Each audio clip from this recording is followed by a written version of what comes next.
Good evening. In a controversial decision, the Philippine Health Insurance Corporation, or PhilHealth, is preparing to operate on a P284 billion budget for 2025, with no government subsidy. This unprecedented move has ignited concerns among health advocates and lawmakers about the future of healthcare access in the Philippines. Siguro naman, hindi naman yung Christmas party or celebration. Siguro naman hindi biyahe. Siguro naman hindi pagkain ng mga officers. Siguro, ito ay pagpalaganap ng mga package. Di ba po? Ano ba yung 138 million?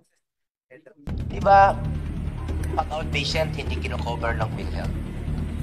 Bakit hindi niyo ito i-cover?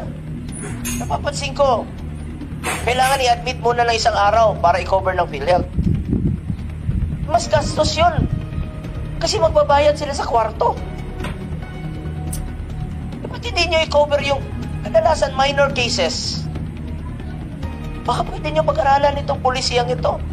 Denying PhilHealth support to pay the premium contribution of the most vulnerable is to deny Filipinos our right to health. Obligasyon ng gobyerno na bayaran ang premiums ng mga indirect contributors, kabilang ang mga mahihirap, senior citizens at persons with disability.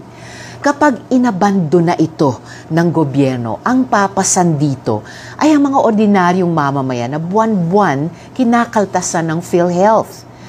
That's why this Ibig sabihin yan, hindi na magbabayad ng premiums o kontribusyon yung gobyerno mismo para matiyak na lahat tayo, lalong-lalo na yung mahihirap o indigent natin ng mga kababayan, ay covered ng PhilHealth at maka-access sa mga healthcare services. Pwede pala yun eh. Kung yung gobyerno mismo hindi nagbabayad ng kanyang kontribusyon, dapat tayo rin. Dapat tanggalin na pala yung automatic deduction sa mga sahod natin para makabayad lang dyan sa PhilHealth. Tanginang yan, di na nga maganda yung serbisyo. Ang mahal pa ng kinakaltas sa sahod namin. Tapos yung gobyerno hindi magbabayad ng counterpart niya. Kasabihin ng mga tanga na nagdedepensa dyan, may bilyon-bilyon naman na reserve funds yung PhilHealth. Kung di ba naman talaga nagkulang yung mga utak ninyo, kaya nga tinawag na reserve funds, reserba. Gagamitin lang kapag may emergency. At sige, given, may reserve funds. Ang daming liability o dapat bayaran ng PhilHealth bilang state health insurance provider. At sa katunayan, sinasabi nga ng batas na kapag may quote-unquote reserve funds, dapat mga hulugan yan ng mas mababang kontribusyon o hindi kaya mas maraming serbisyo. Ano ba hindi nyo maintindihan doon? Nangyari ba yun? Di ba hindi? O tapos, zero pa rin yung ibibigay nyo na subsidy.